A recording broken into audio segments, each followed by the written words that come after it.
मुझे लगता है यूनिवर्सिटी एक ऐसी प्रेमिसेस है जिसमें वालिदैन बच्चों को पैसे दे के भेज देते हैं, खुद बाहर खड़े हो जाते हैं और क्लासरूम के अंदर आप डिफरेंट एनर्जीज को इकट्ठा बिठा देते हैं और उनसे एक्सपेक्ट करते हैं अब ये पढ़ेंगे। और जितना वो मेरे से प्यार करते थे, आउट ऑफ दैट लव, उन्हें लगता था मैं अपनी बेटी पे ये रिस्क नहीं ले सकती कि इतने ज़्यादा लड़कों के अंदर अपनी बेटी को भेज दूँ जहाँ पे पेशेंट के ऊपर खड़े होकर ये मजाक हो रहा है, मैंने अपनी बच्ची को नहीं पढ़ाना। Right before the entry test she denied, मैंने आपको डॉक्टर नहीं बनाना।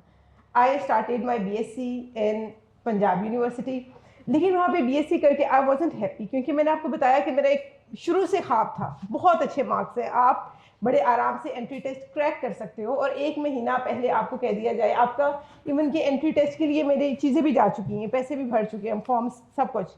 तो अभी मैं यूनिवर्सिटी में 2 महीने पढ़ी कि मेरे अब्बू की दुकान पे एक वेटनेरियन आए।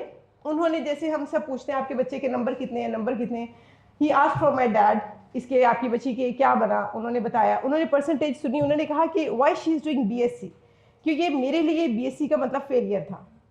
मैं आपको अपने पुराने पैराडाइम की बात कर रही हूँ। तो उन्होंने कहा आप उसे डॉक्टर क्यों नहीं बनाया, उन्होंने सारी सिचुएशन बताई।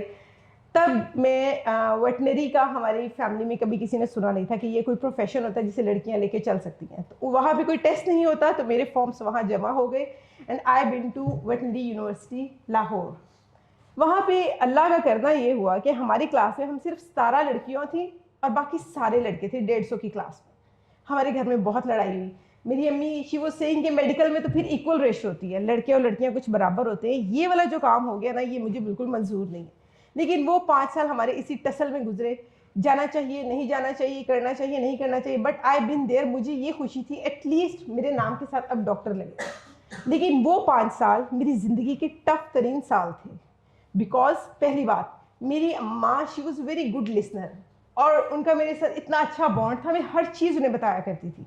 लेकिन इतने ज़्यादा लड़कों के अंदर भेजना इतना बड़ा रिस्क था कि शी वॉज़ वेरी इनसिक्योर कि कोई गलत ना हो जाए, क्योंकि हमारी फैमिली में कभी कोई यूनिवर्सिटी गया ही नहीं था। लेकिन उन्होंने सारा रिस्क लिया, मुझे पढ़ाया।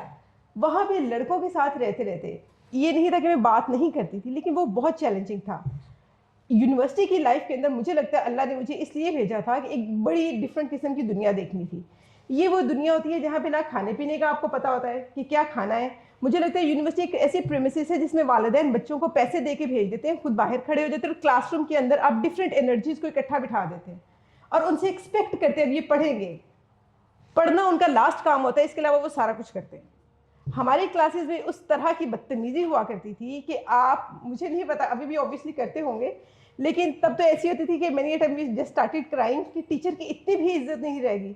तो इस माइंडसेट से हम गुजरते गुजरते आई जस्ट ट्राइड कि 5 साल किसी लड़के से दोस्ती ना करूं, बड़ी मुश्किल से अल्लाह से दुआएं करके, अल्लाह से बड़ा अच्छा रिलेशनशिप बिल्ड करके, क्योंकि मुझे लगता था कि अगर मैं डिसऑनेस्टी शो करूंगी तो जो मेरा टू बी हस्बैंड होगा ना, कभी मेरा उसके साथ अच्छा रिलेशनशिप नहीं बन सकेगा।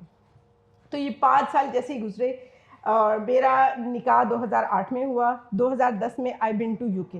तो 2010 तक जैसे मुझे डॉक्टर का टाइटल भी ना मिला तो मुझे पहली सक्सेस तो हो गई। दूसरी सक्सेस हो गई कि किसी अच्छे मुल्क में जाना था और शौहर के साथ शादी भी होनी थी, वो भी हो गई। फिर लगा कि नहीं, गाड़ी अच्छी होनी चाहिए, घर अच्छा होना चाहिए, अल्लाह औलाद दे, बेटा होना चाहिए, सारी चीज़ें हो गई। अब जो था ना मूवी में होता है द एंड और द हैप्पी एंड, आपको पता है ऐसा कुछ भी नहीं होता। असल मूवी उसके बाद स्टार्ट होती है। टाइम के साथ हमारा रिलेशनशिप डाउन जाना शुरू हो गया, इतना डाउन चला गया। A point came in 2018 after 10 years of our marriage I left my husband. अब क्योंकि मेरे माइंड पे हर वक्त रहता था इस बंदे के लिए मैंने 5 साल इतने लड़कों में रहते हुए कभी लड़कों से दोस्ती नहीं की, और मुझे लगता था शौहर ऐसा होना चाहिए, ऐसा होना चाहिए। लेकिन ये क्या, हम हर वक्त शौहर की मूड्स के धारे पे होते हैं। उसका मूड अच्छा है, हमारा मूड अच्छा है, उसका दिल करेगा सुबह हमें कुछ कह के चला जाएगा, हमारा पूरा दिन रुइन कर देता है वो। हमारी हंसी और खुशी इस निकाह और शादी जिसके लिए हम लोग खुद को बचा बचा के रखते, उससे पहले इतनी ज़्यादा थी, हम तो अपने घर बड़े खुश थे। लेकिन अगले घर में आके हर वक्त आप अगले बंदे के मूड की जद पे होते हो। तो ये मेंटल प्रेशर इतना ज़्यादा था, इतना ज़्यादा था। प्लस इशू ये था कि मेरे इर्द गिर्द सबका ऐसा था, सबका ही एवरेज रिलेशनशिप होता है। किसी दिन मूड अच्छा है तो बहुत अच्छा है, किसी दिन मूड अच्छा नहीं तो बिल्कुल नहीं अच्छा। तो 2018 तक आते आते मेंटल प्रेशर इतना बिल्ड हो चुका था। फिर हम पढ़े लिखे लोग होते हैं, हम अनपढ़ की तरह बोल के एक्सप्रेसिव होके अपना गुस्सा निकाल भी नहीं सकते।